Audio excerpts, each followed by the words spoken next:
Deadlocked out. Predatory critters far and wide, furred or feathered, even scaled and legless, considered Gosgard to be the most fortified fowl haven in the world, likely the most impenetrable ever built. Not a single goose, gosling, or egg within had ever been taken by a wild beast. Not one. It was such an impregnable pen. Most hunters and thieves had given up trying to loot it long ago. Despite the remarkable rewards within, it had broken the will of these predators and sent them crawling away like bugs of the soil. Years of peaceful and rather indulgent existence had followed for the geese within. Why was Gosgard so uniquely protected? Because it had evolved from a flimsy wire-fenced coop built on the outskirts of a property. Being so out of range and sight, this pen had been a victim of many devastating raids, from air and ground and underground too. Whole generations had been wiped out overnight, and more than once. Finally, under new ownership, a radical redesign was initiated, and what resulted after years of construction was a certified fowl fortress, the envy of every egg layer and the torment of any fowl slayer. Gosgard appeared from distance like a true fort of men, with 4 timber towers rising from the corners. Each had a little roof and wired windows which geese could keep watch from. Below was an ample courtyard complete with a nesting hut and paddling pond, ornamented by a limestone sculpture of a goose adorned with a royal crown, mantle, and scepter. The walls of the pen were triple-layer wire fences braced with timber struts, lined with gnarled, menacing iron spikes. Any attempt to barge or scale these walls would end in gruesome death, with the assailant hung like prey from a shrike's thornrack pantry. But even making it to the walls was near impossible on foot, given a moat as wide as a wagon surrounded the entire structure, and who knew what traps, or even aquatic monstrosities, lay beneath the surface of that clay-colored water? Who even knew how deep a drowning invader would plummet? This moat also thwarted any tunneling under the fence, and those that braved the water to try their luck were confronted with a line of buried front tractor wheels around the wall base, the rusted rims curving just above the surface. The top of the pen was completely sealed with layered wire like the walls, which no jaws, claws, beak, or talons of this earth could ever hope to breach. And the entrance to this stronghold had perhaps the most extraordinary construction of all. There was no bridge or drawbridge across the moat in sight, and the spiked timber door was shielded with a tireless rear tractor wheel, steel spokes as thick as a billy goat's bones, the heavy steel rim lined with pointed cleats like a row of eagle skulls. But despite Gosgard's formidable appearance and reputation, Rock and Rutsnut were no regular hunters of foulbird, and they were also proud progeny of the wild, creatures who hated the idea of clothbacks outwitting them in any way. They were not intimidated by this fort. To them it had 4 walls and a roof like any other shelter of men, and was simply another puzzle for their cunning minds to crack. And like someone who keeps returning to a jigsaw they can't quite solve, hoping for an inspired breakthrough, the rust-furred fox and the bare-faced bird could often be seen stopping by Gosgard to test their wits and see if they might just conquer the compound and come away with a succulent bounty. As the pen was so far from the heart of the property and the farmer so confident in its fortitude, they could often linger without fear of discovery or chase. And on occasion, they would actually find themselves tackling this stronghold at the very same time, and be even more determined to be the first to breach the walls and so outdo the other. But never could the pair make any real progress, and always there would come a time when they would have to leave the fortress and return to the more regular struggles of life. Often for the fox if the sun was rising beyond faint dawn, and for the crowbird if the sun was falling beyond faded dusk. Gosgard would stand firm, as it always did. And whenever the fox or rook would depart, the haughty fowls of Gosgard would let forth a chorus of smug honks and cackles from behind the walls and high in the watchtowers, mocking the two for being forced, like all invaders before them, to crawl away like bugs of the soil. These were certainly some of the most obnoxious egg layers in the land, due to their sense of invincibility. And the lack of sturdy gander in the pen had made them worse. The farmer hadn't seen the need for a guardian bird in such a stronghold, and so avoided the trouble one can bring. And the geese too thought they had no need for such traditional customs.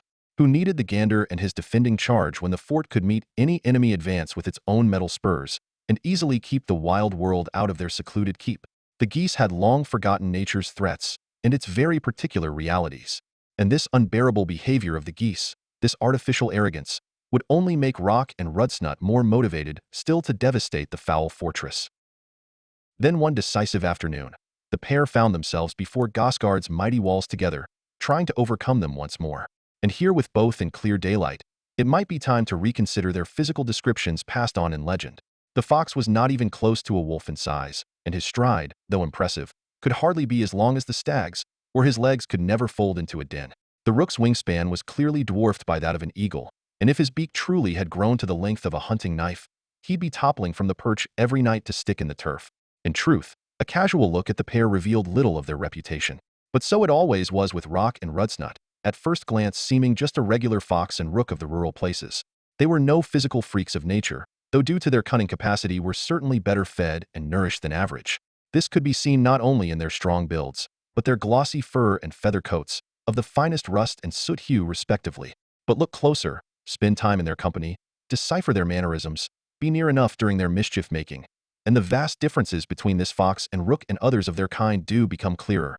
Most obviously, there was an exceptional intensity in their gaze, beyond even those standard burning stares scattering the brutal wilderness. The way the angled amber eyes of Rudsnut and the bead-like umber orbs of Rock locked upon the world, and seemed to pierce anything before them, was a striking feature of the pair. And now these signature gazes were being put to good use before Gosgard. Rock was busy looking for possible openings in the tower rooftops, rotting wood or loose planks. Rudsnut was seeking potential openings at the turf level, loose or buckled wire. As usual, neither wanted to be the first to retreat, but as they continued on, plodding and probing in silence, just the sound of cannid paws circuiting the moat and corvid beak pecking the watchtower rooftops, a strange respect grew between the two. Never had they shared so much time at a location before and witnessed the other in the act of perilous problem-solving.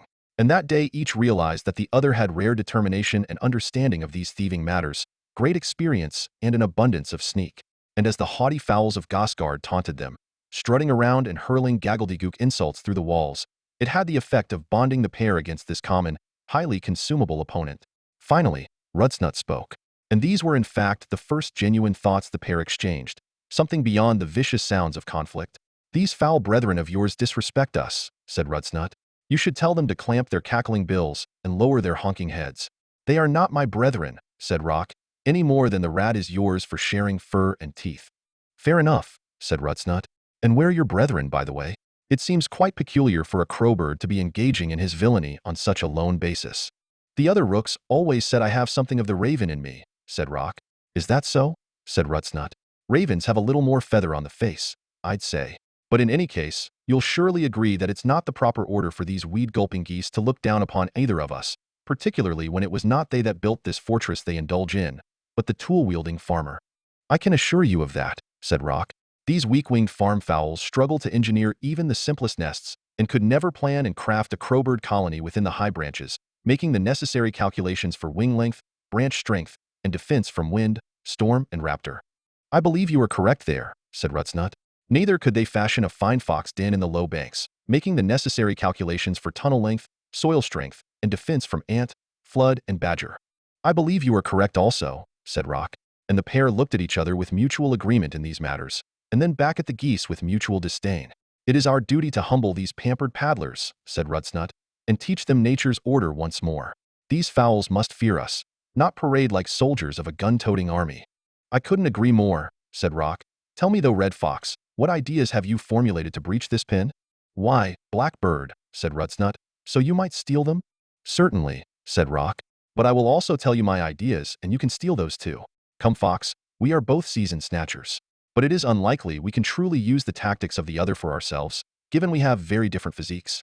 I'm merely intrigued, thief to thief, in what you intend to do here." "Fine," said Rudsnut. "Let's exchange our plots for a moment, just for the sport of it." And so, while working away, they both shared the methods they had in mind and the difficulties they had in executing them. Rock began.